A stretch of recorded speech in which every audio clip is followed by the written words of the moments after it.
Density basically होता है, ये बताता है कि चीजें कितनी भारी और कितनी हल्की हैं। जिसकी डेंसिटी ज्यादा हो वो ज्यादा भारी है, जिसकी डेंसिटी कम है वो कम भारी है। ये मास अपॉन वॉल्यूम से बनता है डेंसिटी। किसी भी चीज को उठाएं, अगर उसका डेंसिटी जानना हो तो उसका मास देख लें कितना 1 किलो है या 2 किलो है, और उसका वॉल्यूम देख लें कितना है। वॉल्यूम और मास अगर दोनों, वॉल्यूम का मतलब कितना स्पेस घेरता है, वॉल्यूम और मास अगर दोनों पता चल जाए तो किसी भी चीज की डेंसिटी निकल के आ जाएगी। इसका मतलब एयर में भी मास है और एयर का भी वॉल्यूम है, तो एयर की भी कुछ ना कुछ डेंसिटी रही होगी। तो यही एयर की डेंसिटी की बात हम करेंगे। और ये एल्टीट्यूड क्या है? एल्टीट्यूड ऊंचाई है। एल्टीट्यूड अगर बढ़ाएंगे, ऊंचाई बढ़ाएंगे, तो ये कहना चाह रहे हैं कि डेंसिटी पे क्या फर्क पड़ता है। ये एटमॉस्फेयर की बात चल रही है, यहाँ अर्थ है और ये हमारा एटमॉस्फेयर है, और ये ऊंचाई बढ़ाने की बात हो रही है। ये सब एल्टीट्यूड है। मान लीजिए ये 20 किलोमीटर है, ये 40 किलोमीटर है, ये 60 किलोमीटर है। तो ये एल्टीट्यूड अगर बढ़ाएं, ऊपर जाते जाएं, तो कहना ये चाह रहे हैं कि एयर की जो डेंसिटी है वो कम होगी, ज्यादा होगी, क्या होगी। यूं समझिए कि ये एटमॉस्फेयर है किसकी वजह से? ये ग्रेविटी की वजह से है। अर्थ की जो ग्रेविटी है, इसने पूरे हवा की चादर को पकड़ के रखा हुआ है। जिस दिन इसमें ग्रेविटी की कमी हुई, जरा कम हो गया, उस दिन यहाँ से एयर जो है एस्केप करने लगेंगे, भागने लगेंगे। उसको बांध के जो रखा है वो किसने रखा है? अर्थ ने रखा है, उसको बांध के रखा है। अब जो है यहाँ पे ग्रेविटी ज्यादा होगी, यहाँ पे कम होगी, यहाँ पे कम होगी, ऊपर बढ़ते बढ़ते ग्रेविटी कम होती जाएगी। मतलब इसकी पकड़ जो है कम मजबूत होगी, यहाँ पे ज्यादा मजबूत है। यहाँ पे चूंकि ग्रेविटी ज्यादा है तो यहाँ पे ज्यादा एयर खींचे हुए होंगे, है ना, नीचे।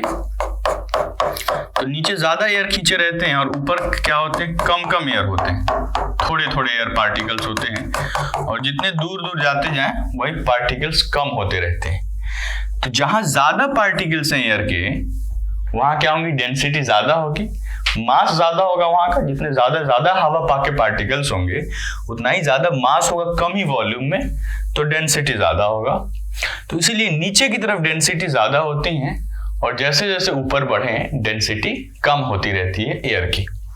तो डेंसिटी को ये बात पता चल जाता है कि ग्राउंड पे जो है डेंसिटी वो मैक्सिमम है, और जैसे जैसे ऊपर चढ़ते रहते हैं अर्थ सरफेस पे जो है ये मैक्सिमम है, ये ग्राउंड कह लें, यहाँ मैक्सिमम है। और जैसे जैसे ऊपर बढ़ते रहते हैं वैसे वैसे डेंसिटी हमारी घटती जाती है और एक वक्त आता है कि बिल्कुल हवा ही यहाँ खत्म हो जाता है। अच्छा, एक और चीज कह रहे हैं कि एल्टीट्यूड कहाँ से नापे। ऐसा तो नहीं है कि पता चला अलीगढ़ से नाप दिया अपने एल्टीट्यूड और दिल्ली गए तो दिल्ली जरा ऊपर शहर है। हो सकता है हर शहर एक लेवल में नहीं होता है ना, कोई शहर ऊपर होता है, कोई नीचे होता है ना। पता चला पहाड़ों पे चले गए, पहाड़ पे कोई शहर है तो और ऊपर है, वहां की जमीन से नाप रहे हैं तो पता चला ऊपर से ही नाप रहे हैं। तो कहाँ से नापा जाए? तो ये देखा गया कि पूरी दुनिया में जो सी लेवल है वो सब बराबर रहते हैं, इसीलिए एल्टीट्यूड हमेशा सी लेवल से नापे जाते हैं। एल्टीट्यूड कहाँ से नापे जाते हैं? सी लेवल से, जमीन से नहीं नापी जाती, क्योंकि जमीनें कहीं ऊंची होती है कहीं नीचे होती है और सी लेवल बराबर होता है। तो इसीलिए हर शहर लिखा होता है कि फलाना शहर सी लेवल से कितने ऊपर पे है। आप अगर स्टेशन के किसी भी शहर का जाएं, वहां गौर करें, वहां पे ये सारी बातें लिखी होती हैं कि ये जो फलाना शहर है, ये फलाना स्टेशन है, ये सी लेवल से 100 मीटर की ऊंचाई पे है, 200 मीटर की ऊंचाई पे है। तो शहर का एल्टीट्यूड जो है वो 100 मीटर हो गया। ठीक, सी लेवल को 0 मानते हैं, 0 मान के वहां से काउंट करें तो आपका शहर अगर 50 मीटर ऊंचा है सी लेवल से, तो आपको ये माना जाएगा कि आपका अल्टीट्यूड है जो शहर का वो 50 है। किसी का 100 होता है, किसी का 200 हो सकता है। तो सी लेवल को हम 0 मान के और एल्टीट्यूड यहाँ से नापते हैं, ना कि आपके शहर या किसी दूसरे शहर से नापा जाता है। तो आपने डेंसिटी और एल्टीट्यूड के बारे में पढ़ लिया, और ये भी जान लिया कि जो ग्राउंड पे डेंसिटी होती है वो एयर की, वो 1.2 kg पर मीटर क्यूब होती है, या रफ में आप 1 kg पर मीटर क्यूब भी समझ सकते हैं। 1.2 लगभग 1 के बराबर है, तो 1.2 kg पर मीटर क्यूब, या इसे 1 ग्राम पर सेंटीमीटर क्यूब भी कह सकते हैं। या तो केजी कहें तो यहाँ मीटर क्यूब कहिए, या ग्राम कहें तो यहाँ सेंटीमीटर कहिए। मतलब 1 सेंटीमीटर क्यूब लगभग जो है इतना होता है, वो लगभग 1 ग्राम के बराबर हो जाता है। और ये 1 ग्राम नहीं, सॉरी, ये और कम करना पड़ेगा। 1 ग्राम पर सेंटीमीटर क्यूब जो है वो पानी का होता है, हवा का नहीं होता है। ये 1 kg मीटर बर क्यूब, बस इसे याद रखिए। 1 kg पर मीटर क्यूब जो है इसकी डेंसिटी होती है, या 1.2 kg पर मीटर क्यूब। ये ग्राउंड पे होती है। अगर ऊपर चले जाएं बहुत ऊपर तो ये डेंसिटी घटती रहेगी। तो आपने ये सीखा अभी इस स्लाइड से कि अल्टीट्यूड बदलने पर डेंसिटीज जो हैं वो चेंज होती रहती है। उसके बाद ये कह रहे हैं कि अल्टीट्यूड और प्रेशर में क्या वेरिएशन है। तो फिर से देख लीजिए कि जैसे जैसे हम ऊपर बढ़ते रहते थे, ऊपर जाने की कोशिश करते थे, अगर हम, ये अर्थ है और यहाँ जैसे जैसे ऊपर की तरफ बढ़े, हमें ये लगा कि यहाँ पे हवा की चादर कम होती गई। यूं समझिए अगर यहाँ कोई बंदा बैठा है यहाँ पे, तो इस पर प्रेशर कितना पड़ेगा, सिर्फ इस हवा का पड़ेगा। और अगर यहाँ पे कोई बंदा बैठा है तो इस पर प्रेशर जो होगा इतना लंबा ज्यादा हवा का पड़ेगा। इसका मतलब जो जितना ज्यादा नीचे रहेगा ग्राउंड पे, उस पे एयर प्रेशर, एटमॉस्फेरिक प्रेशर ज्यादा होगा, ऊपर कम होगा। तो जैसे जैसे अल्टीट्यूड बढ़ाएंगे, ऊपर जाते जाएंगे, एयर प्रेशर क्या होती जाएगी, कम होती जाएगी। जैसे डेंसिटी कम होती गई वैसे एयर प्रेशर भी डिक्रीज होती रहेगी। तो ये सब छोटे मोटे जो सवाल हैं ये डायरेक्ट एंट्रेंस में पूछ लिए जाते हैं कि ऊपर जाए तो प्रेशर क्या होगा। आप बता देंगे प्रेशर कम होता रहेगा, डेंसिटी भी कम होता रहेगा एल्टीट्यूड के साथ। जैसे जैसे आप ऊपर जाएं वैसे वैसे डेंसिटीज जो हैं कम होती रहेंगी। ये 10⁵ पास्कल जो है ये ग्राउंड की बात चल रही है। जो ग्राउंड हम किसे मानते हैं, सी लेवल को मानते हैं। हमने जैसे कि अभी बताया कि ग्राउंड अगर हर चीज को माना जाने लगा तो कोई जमीन ऊपर है कोई जमीन नीचे है, तो क्यों ना सी लेवल को माना जाए। सी लेवल को ग्राउंड मान के अगर सोचा जाए तो यहाँ पर प्रेशर 10⁵ होती है। जैसे जैसे ऊपर हम बढ़ते रहेंगे प्रेशर और कम होती रहेगी और डेंसिटी भी कम होती रहेगी। तो इस तरह का खेल है। अब उसके बाद कुछ पैरामीटर्स हैं, वो चेंज करने पे बाकी चीजें कैसे चेंज होती हैं इसको सीख लेते हैं। देखिए 3 चीज है, ले देखिए, प्रेशर है, टेम्परेचर है, वॉल्यूम है।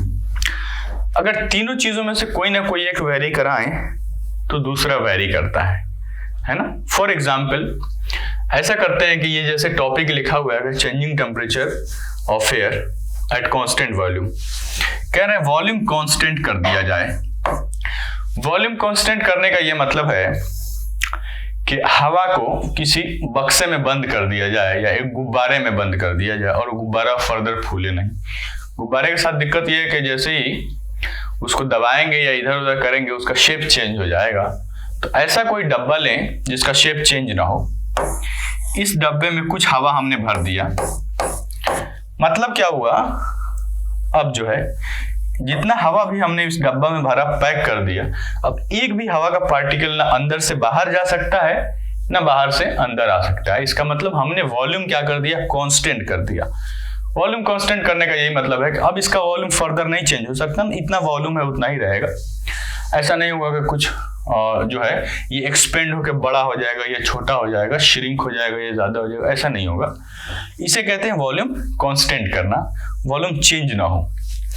अब वो कुछ कुछ चेंज कर रहे हैं, कह रहे हैं कि अगर जो है चेंजिंग क्या करें, टेम्परेचर करें। अगर हम इस सिस्टम में टेम्परेचर जो है चेंज करें, मान लीजिए बढ़ाएं, तो हवा की क्या हालत होगी। तो अब बताइए, कुछ हवा जो है आपने टीन के डिब्बे में बंद कर दिया और ये टीन का डिब्बा फैलेगा नहीं, बिल्कुल वैसे ही रहेगा। कोई केन में आपने बंद कर दिया और उसको गैस चूल्हे पर चढ़ा दिया और उसको गर्म करना चाहा आपने, यूं समझिए हवा को कुकर में बंद कर दिया और उसे चूल्हे पे चढ़ा दिया और गर्म करना चाहा, मतलब टेम्परेचर बढ़ाना चाहा उसके अंदर। यही तो कह रहे हैं, आपका टॉपिक यही है कि आपने वॉल्यूम को रिस्ट्रिक्ट कर दिया है ना। अब टेम्परेचर उस सिस्टम के अंदर बढ़ाना चाह रहे हैं, तो होंगे क्या, इसके जितने पार्टिकल्स होंगे वो दूर दूर भागने लगेंगे। पहले मान लीजिए पार्टिकल्स इस तरह थे, जैसे टेम्परेचर बढ़ाया ये पार्टिकल इधर, ये पार्टिकल इधर, ये फैलना चाहेगा, दूर दूर जाना चाहेगा, दूर दूर जाना चाहेगा। अच्छा, कितना भी दूर भाग ले, ये बताइए सिस्टम का जो मास रहेगा वो चेंज होगा? मास चेंज नहीं हो सकता। क्यों? क्योंकि एक भी पार्टिकल बाहर नहीं जा रहे हैं और अंदर नहीं जा रहे हैं। और क्या वॉल्यूम चेंज होगा? वॉल्यूम भी चेंज नहीं होगा। वॉल्यूम जितना है उतना ही रह रहा है। इसका मतलब डेंसिटी भी चेंज नहीं होगा। जितनी डेंसिटी पहले है उतनी ही बाद में रहेगी।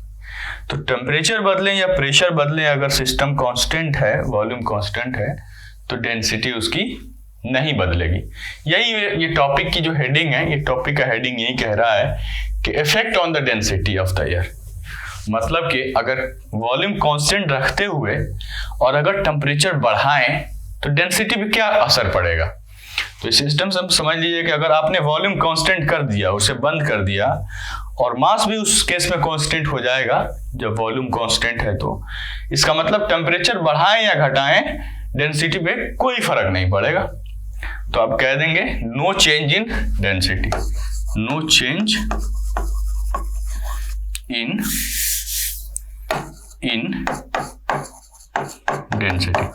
डेंसिटी में कोई चेंज नहीं होगा। लेकिन प्रेशर के बारे में क्या ख्याल है आपका?